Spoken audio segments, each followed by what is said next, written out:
Hello everyone, I'm Melissa and I work for CBBC, and it's my absolute pleasure to welcome you here this afternoon to our session on double acts called It Takes Two. We've got some real treats in store for you if you bear with us for the hour. We've got a clip of Dick and Dom's first ever show reel, which should be interesting when they were all little and cute.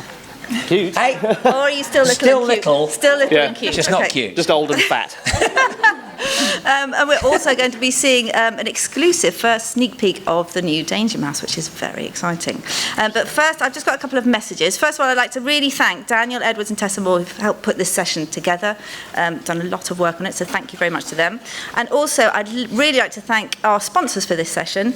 I should say Diolch, which is really bad Welsh for thank you, to Boom Kids. They are the largest production one of the largest production companies in the UK. They're based in Cardiff, and they say they're delighted to be able to sponsor this session, so thanks very much to them. Right, so on to business.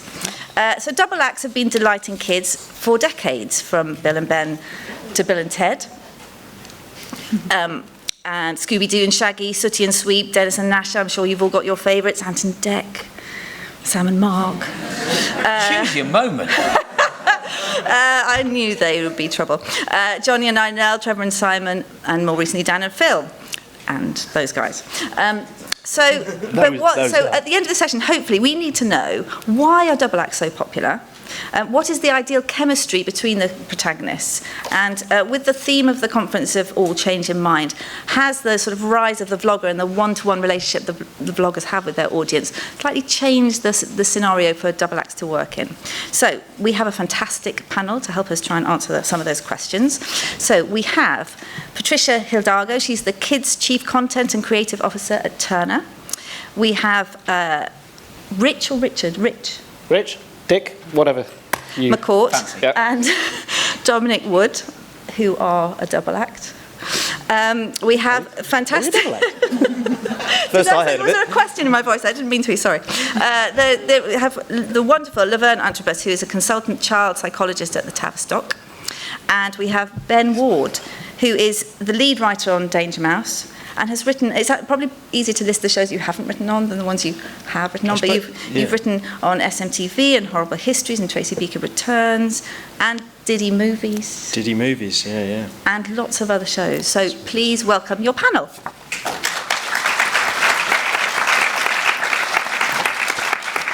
So a little sort of starter for 10 just to get us going. I'd really like your views, guys, on what are the advantages of having two leads rather than one? Dick and Tom, what's the advantage of having 2 presenters, not one? Well, I suppose one of the main things is when you are watching two people getting on with each other and having a really good time, it's totally infectious. So rather than one person having a good time, laughing, I'm sure, it's nice to watch that, but two buzzing off each other together. You watch Ant and Dec doing I'm a Celebrity, Get Me Out of Here. That's a perfect example of when they're at their absolute best. Mm-hmm. And they're making each other laugh naturally, and that makes you laugh at home as well. In kids' TV, I suppose, is because, the viewer themselves, especially little boys, 7-year-old boys, they're always hanging around with their best mate. So I think it kind of emulates what's happening in their life, Mm-hmm. Laverne, what do you reckon? Why are double acts so popular for kids' audience? I think very much what you've just said, which is that the viewer's watching, the little child is watching, and there is something about how they engage with you as people or the character. And I think there are certain things that you'll say that will spark off in their own minds that that's something that they wanted to say. And actually to have two people doing it gives them an idea of a conversation that they might be having in their own heads, but actually to see it played out in front of them is quite wonderful and sort of builds up quite a rich picture of what's going on in their own imagination. Bogies, really. That's it. Ben, what do you reckon? Why two leads better than one? I think that if you're a stand-up comedian, and I guess a presenter as well, then when you start a performance, it's all about building a relationship with the audience and creating a kind of warmth and a dynamic that you can then build on and riff off during your act. If you start with two people, you've got that before you even start, and it gives you a, I come from a sort of more, because I'm a writer, I come from a more clinical way of looking at it, and it gives you more control. You can go on knowing that we're going to do these things and they're going to work because we're going to get the response we want because we're putting both sides of the conversation up. Whereas if you're a solo, then there's a lot less control because you don't know quite what's going to come back. So I'd say that's relevant. I think a lot of the time when you see two presenters put up without there being a dynamic, it's often very strange. I've written for a lot of shows where you've had two presenters and they've gone, well, you say that line, you say that line, you say that line, you say that line. You think, well, if you're just writing a script and then splitting it in half, yeah. just moving them where the full stops are, then what's the point? Yeah. You know. So yeah, I think it gives you hit the ground running when you've got two, and you can plan more. But also, it's not just about the number of people there together. So it's not necessarily about two people. It's about two people who have a unique chemistry and a relationship. You're popping, darling. Sorry. I'll just move that away. He's popping. Yeah. It's about having a relationship that is you cannot forge, you cannot create artificially, that happens naturally. Because let's not forget, you can also have two people on screen where the chemistry is absolutely horrific. And there's some on TV at the moment, and you watch it, and you just watch from behind your fingers, and it's just so embarrassing. So I don't think it's necessarily about the amount of people on screen, but the chemistry that they have with each other. Sure. Now, Patricia, on your fantastic channels, your BAFTA-winning channel, not bitter. Thank you. On Boomerang, Cartoon Network, Cartoonito, you have a wealth of dynamic duos. Can we start with Tom and Jerry, who are the daddies of them all, I guess? Could you give us a little potted history of Tom and Jerry? So yes, Tom and Jerry, 75 years they've been running around trying to catch each other. Well, actually, Tom trying to catch Jerry, but Jerry does, tend to also get onto Tom. And there's been 12 feature-length films, 7 Academy Awards, and hundreds and hundreds and hundreds of episodes. We just launched the last one of those series, and it genuinely just was rating amazingly across all the channels for all kids, for all the demo of kids. But actually, I could talk on and on about Tom and Jerry forever. I think maybe we could ask them to come and talk to us instead. Oh yeah. Tom, Jerry, where are you? Uh-oh, here's trouble.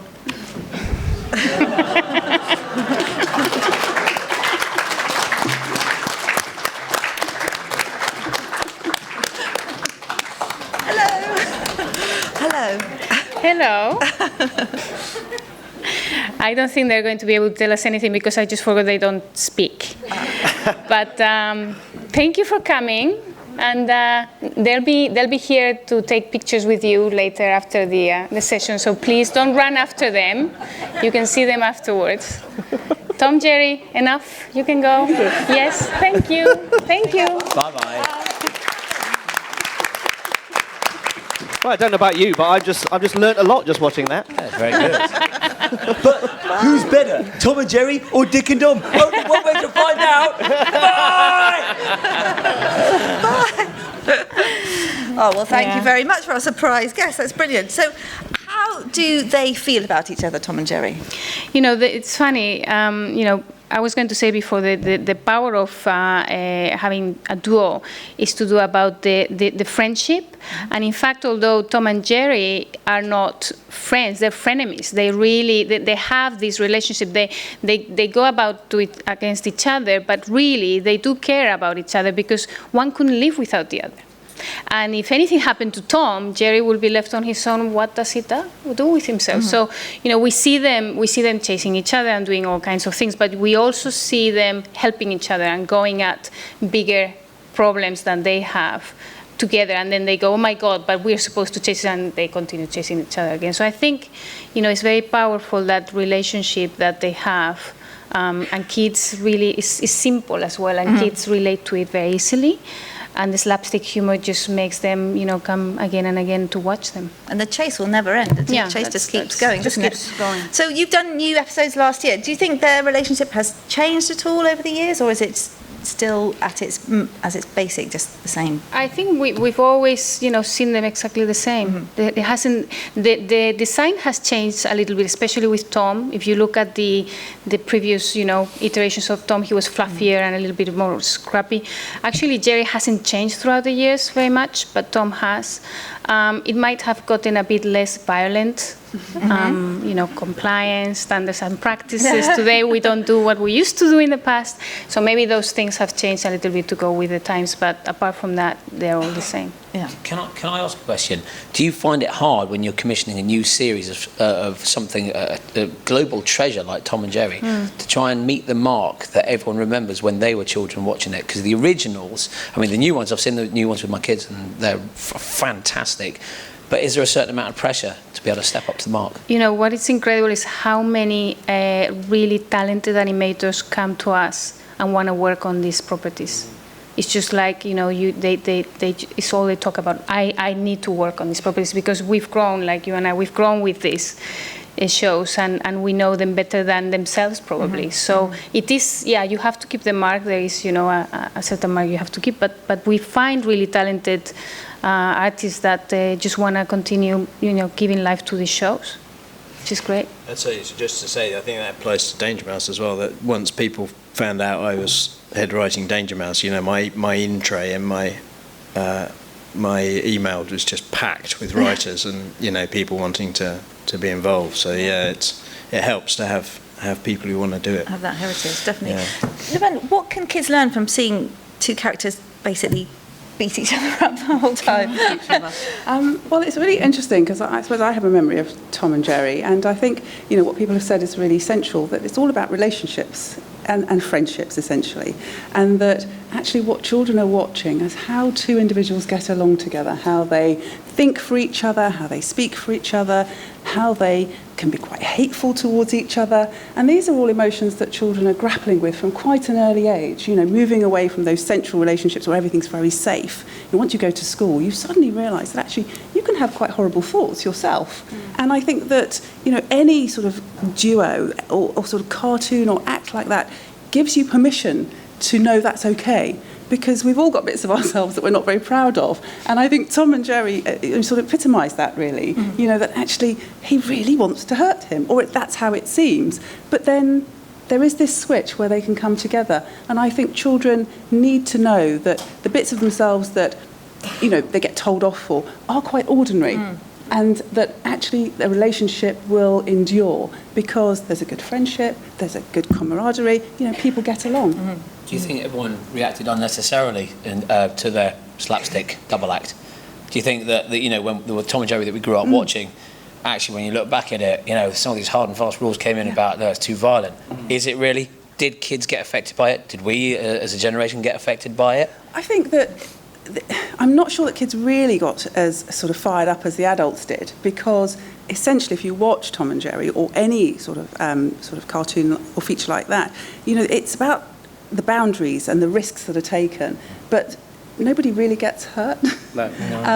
And I think that adults got quite caught up in where their own violent minds took them.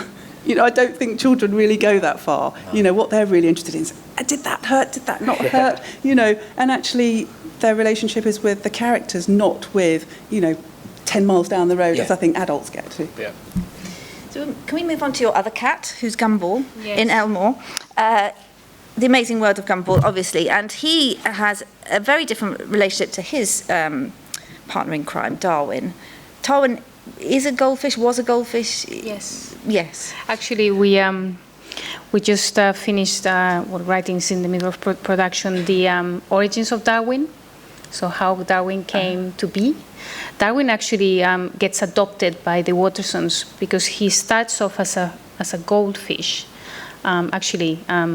Gumball gets given this goldfish, and every time he gets given a whole goldfish, he's not very good at looking after it, so he keeps dying. So the father has to keep on going to get another exactly the same goldfish. At a certain stage, they run out of goldfish in the pet shop, so he ends up in this very weird-looking shop where he gets given Darwin and says, this is very special kind of goldfish. And hold and behold, it's actually a goldfish that starts growing legs and arms and becomes a friend of Darwin, of Gumball. He's not just a pet anymore. They build a relationship and a bond that is over and above just, your friend, because he becomes like a sibling. So he's stepbrother but family. Yes. It's that kind of relationships, a more loving relationship. Do you think you know, in terms of classic double acts and modern day double acts, we probably, do you think we couldn't really write Tom and Jerry now because of their relationship, but Gumball is much more modern, it's more caring, the double act works better because they're more supportive of each other? And I think it really represents kids of today.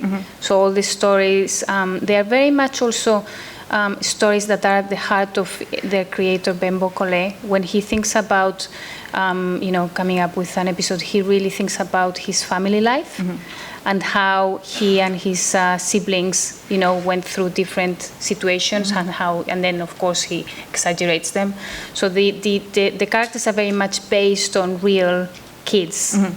And the stories are based on real family stories, and I think that's what brings the warmth and brings the, you know, the real, you know, the feeling of real, which the kids really relate to. And then moving on to Adventure Time, which I have to say, I'm personally a huge fan. I think it's touched with genius. The relationship between Jake and Finn it enables all the weirdness around it to happen, doesn't it? Because they're so. But they're quite mature. Jake's a teen, and Finn's a teen, and Jake's a kind of dad, isn't he? Dad. Well, that's a different relationship again. It's totally different, that one, because whereas, you know, Finn, he's the last human on the land of Wu, and he actually also gets adopted. This thing of the adoption runs through these two series, and he gets adopted by Jake's parents, and then, you know, Jake is really his stepbrother. Whereas Finn is, you know, a very righteous boy, and everything's about the good and being able to. He wants to be a hero, and he wants to save everybody from any bad things, and he gets himself too seriously at times. Jake is completely the opposite. He's really laid back, and he just, you know, he has these magic superpowers that get him out of all trouble, so he doesn't really need to worry about things. He will give Jake some tips and tell him, you know, maybe you should do this or you should do that. Not always is the right advice. Sometimes it's really wrong, and it's Finn that needs to then, you know, work with Jake. So then, you know, those roles kind of change, because then Finn becomes the adult and Jake is more the child. So it is a bit of more complicated relationship. Whereas, you know, as we look, you know, Gumball is 12 and Darwin is 10. Then Finn is already a teen, he's 16. So you actually see those two shows are actually attracting different age groups, because of also the storylines and relationships that are happening. They get more complex as you go on to the show. So just so that this session is very useful, if someone out there is thinking, and they've got a blank page and they think, right, I'm going to come up with a fantastic double act. Obviously, we've got some themes emerging. But where should they start, Ben? Where should they start? I think that the key is finding the difference between a duo and a double act. So, two-handers are the simplest building block of all scenes and stories and characters, but there's something special about a double act. So you need to find the reason why they're bonded together, why they need to be dedicated to each other. We were talking before, there's something, I was thinking about why double acts are particularly attractive to children and to younger children, and I wondered whether it was because, so the first relationships that you see are family relationships, and there's a trust, and as a child you can see that you can count on each other within a family, and then the next relationship you see is friends, but that's not quite the same. So there's a nervousness for children when you get out into the world and start to make friends, but you want to have the same level, the same bond with your friends as you see within your family. And so I think that there's something about a double act that should have a bond as strong as family. So I think creating that somehow. I mean, obviously it varies enormously from double act to double act, but finding the reason why those two are going to stay together forever and why that you know they can count on each other is probably the starting point. Yeah. I don't know, why are you two together? That is deep. That is deep. I've never. Have we ever thought about it like that before? Just mug about, really. You know, when you see, I won't say who it was, and it wasn't you, but I was brought in to work with a double act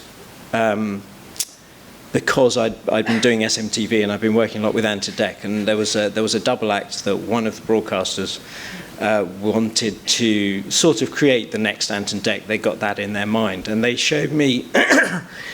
They said, so the question was sort of how do you create the next Ant and Dec? To which, you know, the answer is you live together from the age of 10 for the rest of your lives, and you promise now never to take another job without the other one. You know, and who's prepared to do that? And I noticed, and they showed me some clips of this pair working with a third presenter. And the shocking thing, and I couldn't work out why it was so shocking, but there was moments in this show that I was watching where the third presenter and one of the double act were ganging up on the other one, which you would never do, right? I mean, I don't think you'd even think about it. You do it for a laugh, right? But you do it knowingly, maybe. Yeah. But the idea that you would make the other guy feel uncomfortable at any point. There isn't one person in this room that wants to know who the hell you're talking about. Who is it? Come on, we should have a sweepstake. To be honest, they are good now, but it was very early days for them. Sure. So, And now they're Helen Pace. No. So we're going to talk now about how you both got together as your double act. But shall we see an early clip, your first ever show reel? First ever show, yeah. Look at this. 1997. This was. Check this out.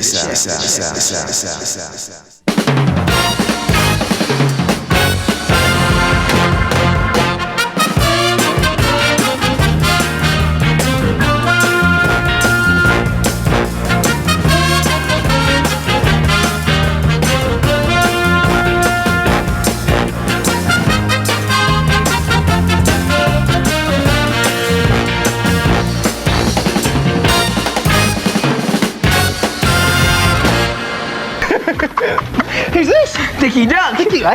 What are you doing? Well, Ducky Down, you said Dickie Duck. And your name's Dickie? Yeah. So you Duck? Yeah. Right, this is Duck Down. Okay, what are you doing? You said Duck Down. I know, Duck Down on the front of his chest. What? Oh. Shut it. Get on with the trick. Pick a card. Okay. Right, we're going to get the cards and put them in here. Okay. Dickie Duck, you ready to find the cards? Dickie Duck. Thank you very much. Are you ready? Oh, good. 3, 2, 1, here we go. Is that your card? Let's look, yeah! All right, come here. It's a breakfast show and I've got it all to myself this morning. You can't get away from me that easily, like. Sit down. There we go. Now, you right? Oh, good morning. If you're just woken up, you're feeling sleepy and you think your eyes need a good rub. Don't worry, we don't look like this. We look like this. Oh, that's better, isn't it? And now, let's rock. It's not going to work, mate. We're not going to fly. No, more bread treasure tomorrow morning in the breakfast show. Now, it's National Pet Week. What's up with you? I'm just having one of those moments, mate. Here we go. Oh, Dominic. Just laid an egg. You. How? Oh, I don't know. Come on. Come on. All right, put your palms together now. Come on. Come on. Come on. Come on. Ooh, la la. So there we go. I don't think it deserves a round of applause. No, it's very dated. Memories, eh? Well, the thing about that is that we had already been working kind of together as Richard and Dominic, two separate presenters, hired independently on Prez by Paul Smith, who is now head of editorial policy for BBC Audio, and originally was Gordon the Gopher. Actually was. And so he was head of presentation at the time, and he saw that we were getting on really well as mates. And it was him that actually said, you know what, you two should live together, because you get on well, and you need a place to live, Dom, don't you? You've got a place going in your house, Rich, haven't you? Live together. So we lived together. And then he Don't left tell it for a them then little what bit. happened. No, I'm not saying. You're not going to hear that. 5 years of no. And then he kept his eye on our relationship as friends that grew. And then he went, go and do the breakfast show together as Richard and Dominic. And we did it. And something just happened like that from the first ever breakfast show that we did. And the only way that you can describe it is You know that moment where you met your husband or wife, yeah? It's kind of the same thing. You just meet and you click straight away like that. And it just worked. And then he just said, OK, let's keep it going. Then we decided, let's make this official and call ourselves Dick and Dom. It was actually a props guy at CBBC Press at the time called Les. He was a proper cockney, right? He was walking down the corridor one day and he went, here they come. Oh, I best not use that middle word. Here they come. Beep. Dick and Dom. So he used to call us Dick and Dom all the time. And it just kind of went from there and we stuck with the name. And then made a show reel, sent it out to about 15 channels. We did, and VHS. one came back and said yes, and that was CBBC. And then you've got lots of BAFTAs and goodness knows what to show for it. You've been in Spamalot, you've been in Horrid Henry the movie, you had your own shows. You've had obviously The Bungalow, legendary, Legend of Dick and Dom. You've got Diddy Dick and Dom, and you're going to just do a couple of live shows coming up as well. So it's not gone badly, has it? It's gone great. So did it ever feel like a risk, kind of, because it is like a marriage in a way, isn't it? Does it feel like a risk committing yourself to each other? no, I don't. At the time, I don't think. I mean, we're only kids, really. We're only like 18 years old when we first started in London at the BBC. So at the time, no, there was no risk at all. It was just, we were just having great fun together. We were living our student days on television. On telly. Which was a bit random, but... Yeah, but we still today just have the best time. And I think that's the best thing about being in a double act, is you share the whole journey together. So you share it when it's really, really good. You know that moment when you've won enough awards, haven't you? You've won awards. Everyone's won awards. But when you get up there with your best mate, you share that together. It's the best feeling. But equally, when things are not so great, and it happens to everyone, you share that together, and you're there to prop each other up, and it's quite sweet. It's nice. We actually say to each other on a daily basis now, thank the Lord that we actually work together, because we can't imagine being in this business alone. It would be terrifying, because we can talk to each other every day about what's going on in your head. And those days that you have as a broadcaster, or maybe just as a working as a freelancer, when it gets tricky, it is hard, and you're feeling down, the other one just automatically picks the other one up and goes, "Don't worry, we can do this. It'll be all right," and vice versa. So it's a nice dynamic, and you keep each other like two wheels. You just keep going and going. But staying friends, I think, is the main thing. Like you've all been saying, staying friends is. But it's interesting that you knew each other before you were successful. Yeah. And that's because if you think, Morecambe and Wise and all I was trying to think while you were talking there, that if I could think of a double act who were put together, for a success, and other than two Ronnies, I can't think of any. It happens organically, doesn't it? Yeah, it's different for you, because your job is to write for characters. Let's say in cartoons, if you're given an animation project by Turner, then you have to create a double act from scratch. Yeah. And that's probably the only circumstance where you can create a double act. Otherwise, when you're talking about human beings, it just has to happen organically. I mean, it is like having a second marriage, though. Don't get us wrong, So never a crossword? Not anymore, not weirdly. these days, there no. was a patch in our 20s, I think, where we, you start getting a bit kind of... Well, you're starting to grow. Well, you're starting to grow as people, and you have different interests, different priorities. Basically. Want to do different things in life, and it's about how to juggle that and how to manage it. But now we just don't really give a toss. But that's like a relationship too, right? Yeah, absolutely. 10 years of marriage, you just kind of don't care. Yeah. But within your double Once act... the attraction goes. Within your double act, you don't seem to have different roles, though. Or would you dispute that? Do you think you have different roles, or do you think you're both? A lot of funny people ones? always ask us who's the straight man, who's the funny man, because in ours I don't think there is that really. We're the only double act that has two straight men. Sure, let's have a look at a classic Dick and Dom clip of The Bungalow. Bogies. It's there. It's a 3.5. Some surprise on the face of Wood, but McCourt justifiably proud of his last effort.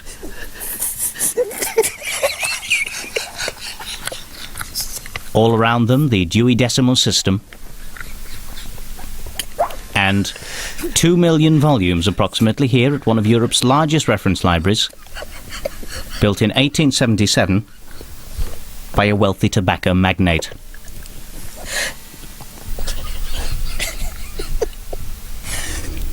Now, the serious business in hand. Bogies! That was a brave bogey. It's a 4.2, and the crowd getting to their feet, delighted with the audacity of Wood's tactics there. And it seems McCourt has lost his bottle.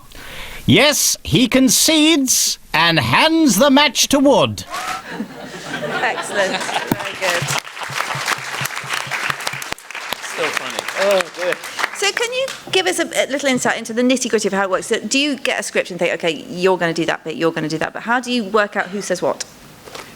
You need a third person. OK. Now, a lot of double acts will have a very special person in their role that you Like never see on screen. Eddie Braben with Welcome White, you know. Yeah, so they'll either have a writer or a producer. Now, we were very fortunate enough. We were working together as Dick and Dom, and it was all going fine. It was fine, and it was amusing. But then one man came along and changed the whole thing. And it's the man that was doing the voice for Bogies there, actually. Yeah, a producer called Steve Ride, who is a triple BAFTA winning genius. I mean, he is a genius. That man, Ben, you've written stuff for him as well. He's in my he really top three is. Everything he people touches I turns know. to gold. He just gets comedy. He gets double acts. He's a former performer. He used to be the Scarecrow in Wizardora. Huh? There you go. And so, but the guy's a genius. And he came along and just taught us that, yes, you can play things by the book, but it's much more fun if you don't. And try and freewheel it a little bit and rip up the rule book a little bit, add some anarchy, and that's where Dick and Dom in the Bungalow happened, and that's where our double act is now. It's all because of him. But again, he didn't really ever try to, he didn't ever say, like, to one of us, you be the straight man, you be the funny man, which is why the double act is kind of, as Dom said, two straight men, you know. Shall we have a look at what you've been working on most recently? This is Diddy Movies. Diddy Movies, You're yeah. working on Diddy TV, which is like Gogglebox, but with Diddy, Dick and Dom. Let's have a look at Diddy Movies. Yeah. It is amazing what you can achieve with a dream. Oh, and a house full of poodle potatoes.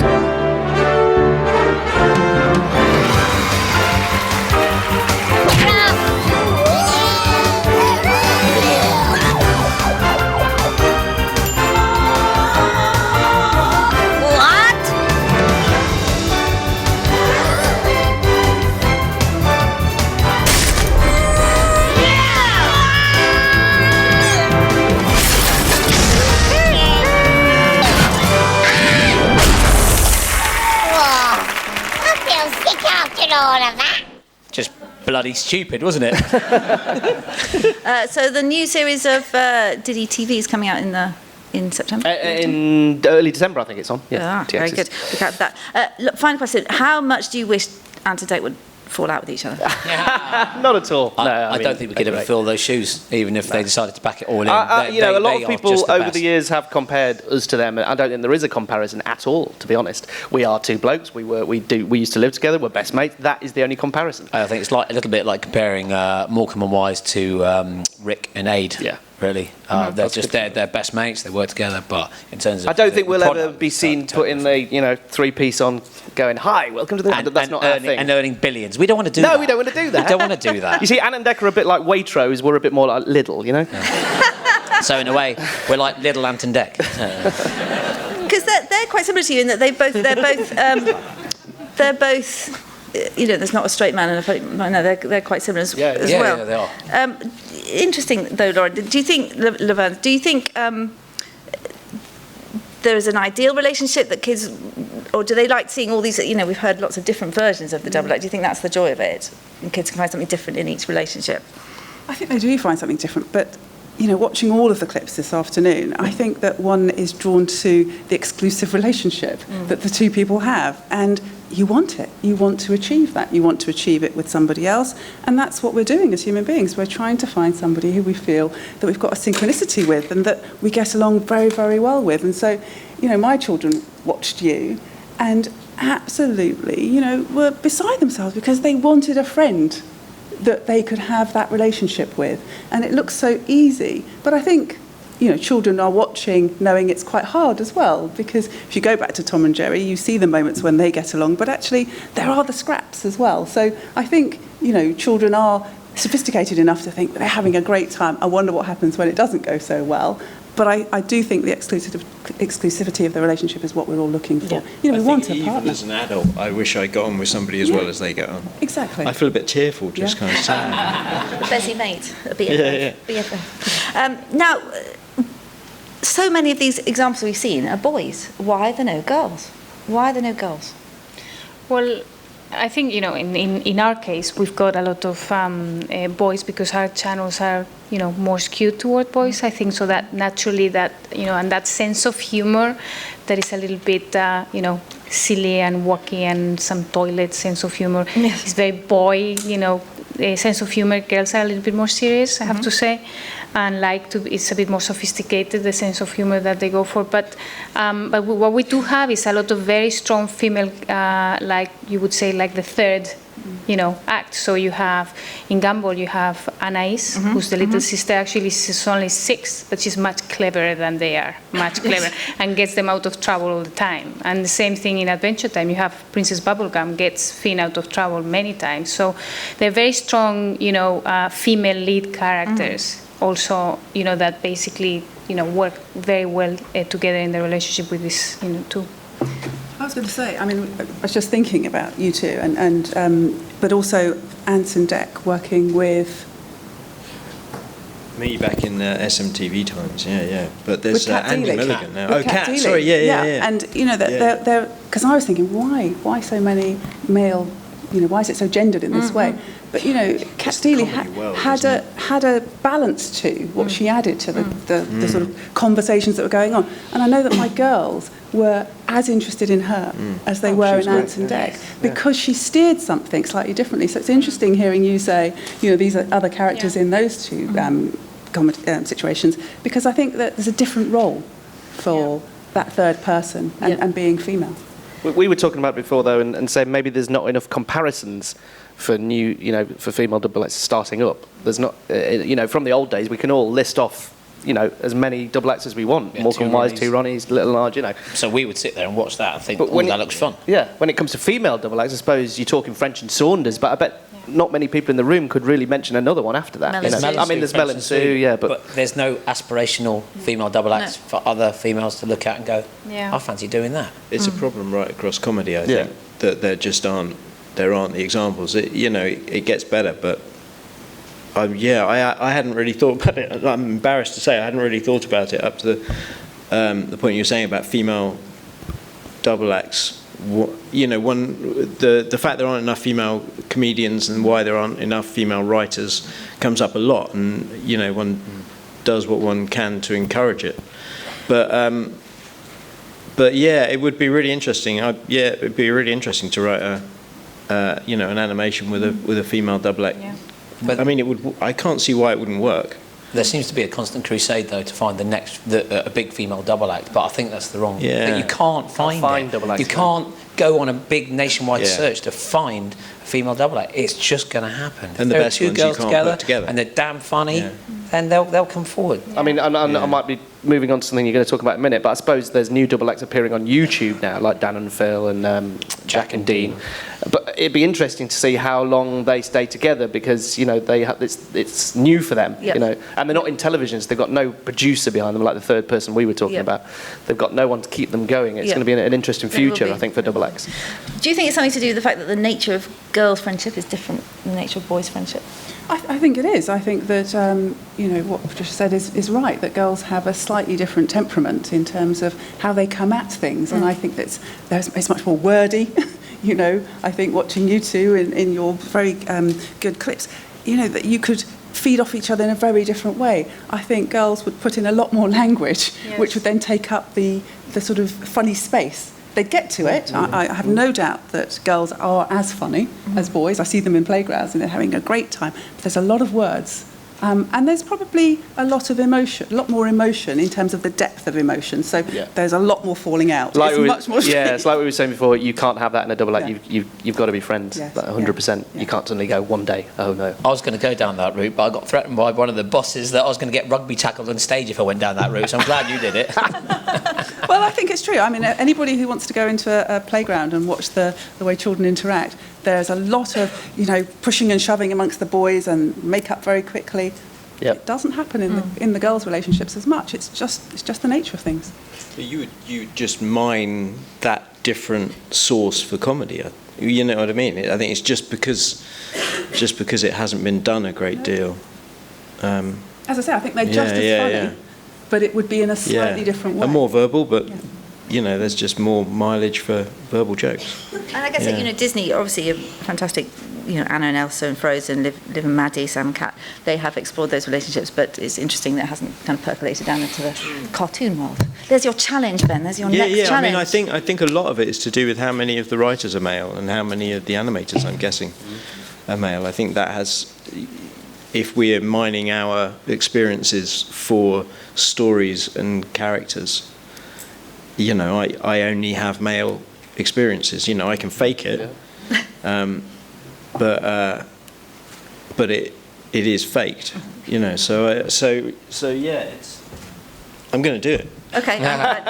There's a void to be filled, and it'll be. I think we'd love to see it be filled, and I think it'll be a fantastic thing to witness. Yep. But only time will happen.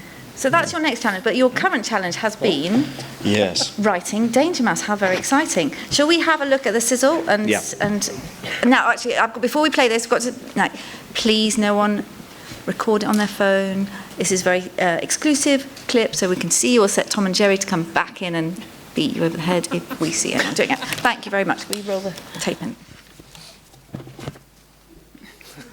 The wait is over. The greatest secret agent the world has ever known is back.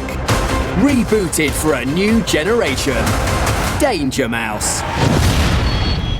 Danger Mouse, you've got to save the world from destruction. Tell me something I don't know. Oh, crumbs! There's no time to lose. With all new missions. We have to stop that spider before it cocoons the whole planet! Do we? Oh, yes. High-tech gadgets. This car can do everything except tap dance! Who comes up with this stuff? Scheming villains. You may have won the battle, but I shall win I'm back, Baron! Don't forget me! And fearless friends. Oh, crikey! Both old. I couldn't have put it better myself. And new. You are a terrible secret agent! I'm making the greatest gadgets and you always break them! You think that's amazing? What's this? Premiering in the UK and launching internationally soon after. Activate eye patch. Locate internet attack. Backed by a dangerously dynamic marketing campaign that is already creating a splash around the globe. Ready for a spectacular retail launch. Amazing! When it comes to defeating evil... Look out! Never send a man to do a mouse's job. Exactly. Crumbs! This year... Tell me I'm brilliant. He's back. You're a star! Come on, Penfold. To save the world all over again.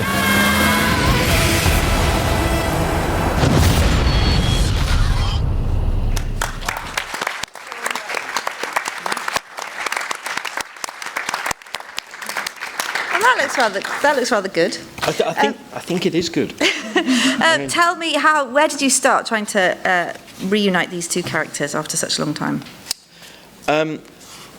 We started from scratch, so we sat around a table and talked about the characters, and there's an intrinsic problem with Danger Mouse and Penfold, which is that Danger Mouse is the greatest secret agent in the world. And Penfold is the three-time winner of the world's greatest coward, as presented by the International Cowards Convention, although he was too scared to pick it up. But so why is Penfold there? is the key thing, and that comes back to the. So then you have to create a dynamic where, like Dick and Dom, and like all the people that we've talked about, that they're inseparable, and that's quite difficult when you're constantly putting them in a situation where one of them really shouldn't be there. And so why does he want to be there? Why does Danger Mouse want to be there? You need to create a dynamic, like I say, you need to create a dynamic that you can then get the comedy by trying to pull it apart and creating conflict between them. I don't know if it's relevant, but I had a rule for the pair, which was that if Danger Mouse had to choose between saving the world or saving Penfold, he'd do both, but he would save Penfold first. So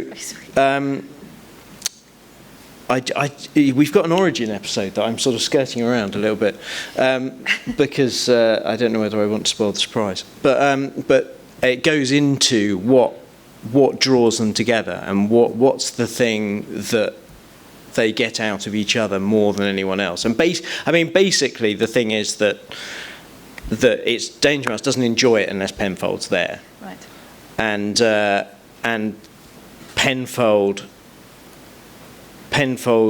loves having a friend who thinks so much of him. For somebody who everyone else treats badly, to have somebody else who thinks you're brilliant, no matter what you do, who seems to be unaware of your flaws, is an amazing thing to have. So that's sort of the root of it.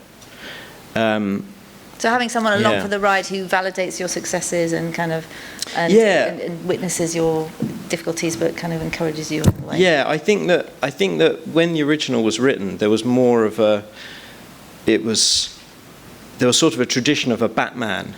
You know, that the officers in the army would have the guy who goes around with them, and who was like their personal assistant or their valet almost. And I think that in the original, it's a bit like that Danger Mouse, Penfold is sort of there to do the ironing and the washing up, and we have that as well. But somehow the question doesn't quite come up as often when you're watching the original, that you kind of go, but why is he going to save the world? We don't want him trying to save the world. Yes. He'll fail. But yeah, so that's where you start with the whole series, is trying to create a double act, and that's where we started with that, and I think it works. The audience also has the idea that Danger Mouse won't succeed unless Penfold is there, because I think when children are watching, they know that one needs the other. Yes, absolutely. Yeah, we have an episode where we, again, you see, I don't want to spoil it, but there is an episode where time is changed so that they never met, and then you see Danger Mouse as he's still the world's greatest secret agent, but Penfold isn't there, and so there's something missing, and similarly then you see how Penfold what his life would be like if he hadn't met Danger Mouse. And so essentially Danger Mouse's life is joyless and Penfold's life is kind of friendless, is really the dynamic. Yeah. Did you attempt to replicate their original relationship, or did you sort of, did that worry you? Yes, it has to, it is, we want the DNA of the original, and we are replicating that as much as we can. I think that my thing with it is that, so I was a kid when Danger Mouse was on. I watched it as a kid, and what I've tried to do is create the show that I remember rather than the show that happened, if that makes sense. If you watch it, I watched it as a child and I filled in gaps, so when I watch it again now, there are things in their relationship, it doesn't happen a lot, but there are things in their relationship where it's a bit like we were talking about, always putting your friend first. And I think there are things in the original a little bit where, because Danger Mouse and Colonel K might be a bit mean to Penfold because he's a coward or something like that, and I don't think we would do that, because it sits wrong because of that double act and the unbreakable bond. It's sort of it just feels wrong in that same way that when I saw that double act where one of them being making the other one feel bad by being too friendly with somebody else, kind of thing. So but hopefully it will feel the same. Hopefully it will feel like, if you're a fan of the original, you'll like this version. I'm a fan of the original, so I like it. Was it easier or harder? And this goes for a lot of programs of Boomerang or Tom and Jerry, whatever.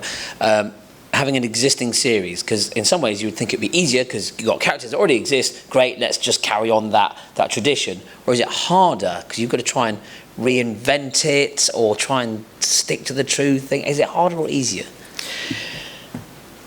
I think I think for me it would probably easier. because it was such a great series. So you can, I watched it. There are 112 episodes or something of the original in various forms. Some of them there were series that were 5 minutes. So there's a lot of it, and I watched all of it at least twice, and that way you can take what you feel like is the best of that, and then make the show that you would make today. The television has moved on from 1981, something like that. We live in a post-Simpsons world where the sophistication of storytelling that children are used to, the 3-act structures, there's an expectation of story that we've tried to apply to it, which I think we have. I'm making it sound really unfunny. It's funny. I think it's really funny. I think, you starting with such a great amount of amazing source material has to give you a leg up, doesn't it? So yeah, I'd say easier. So just a final question, but we've been flashing lights and everything. Just quickly, the arrival of YouTube and the relationship of the YouTubers with their... That sounded wrong, didn't it? YouTubers with their relationship. It's very much a one-on-one relationship. Does that have an impact on double act? No, just brings more to the pot. I think it's great. It's more accessible for more people. So now teenagers who probably weren't watching or grown out of us are now watching new double acts, and it's just getting bigger and bigger. I think it's great. Bring it on. It is great. I mean, but back to what I was saying earlier, it's going to be interesting to see what happens over the next 10 years with these people, because they're not really being produced, or it's not like television, really. It's a challenge, isn't it? And I think, my girls are watching girls creating their own humour and excitement on the YouTube system, and I think that's the future, really. Well, on that note, have we got time for questions? Has anyone got a question they would like to ask our illustrious panel? Hello? Hello. Yes. Hello. Okay, here's a question that I've been wanting to ask you since I was about 9 years old. Was bogies fixed? So did you used to come in and say, we are going to go and scream bogies at the top of our lungs? Because the amount of times I got in trouble at primary school for screaming bogies was ridiculous. That's what we like to hear. My mother probably hates you right now. That's what we set out to do. No. So what did you do? How did you set bogies up? Did you speak to people about it? So say you'd walk into... That was the Glasgow Library. The guy who just walked out, he looked like he knew you were doing it. He put a complaint in, but No, but was he an actor or a real person? No, he was really there, yeah. We didn't tell them which word we were going to shout. They knew there was going to be a little bit of noise, not as much as there was. And on certain circumstances, it did backfire on us. At the London Aquarium, I got put up against the wall and told that... I was asked, am I a maker of horror films? And a moron. Yeah. We got thrown out of the answer was... we got thrown out of a motorbike museum in Italy by the security guards because we were walking around shouting the word bogies in Italian, which was mocho. They'd never heard such the like over in Italy, so it did backfire sometimes. None of it was rigged. It was all actually happening. Why? Would you like to have a go now? Come on, let's see you all have a go. 1, 2, 3. Bogies! And it felt good, didn't it, for a moment? Thank you very much.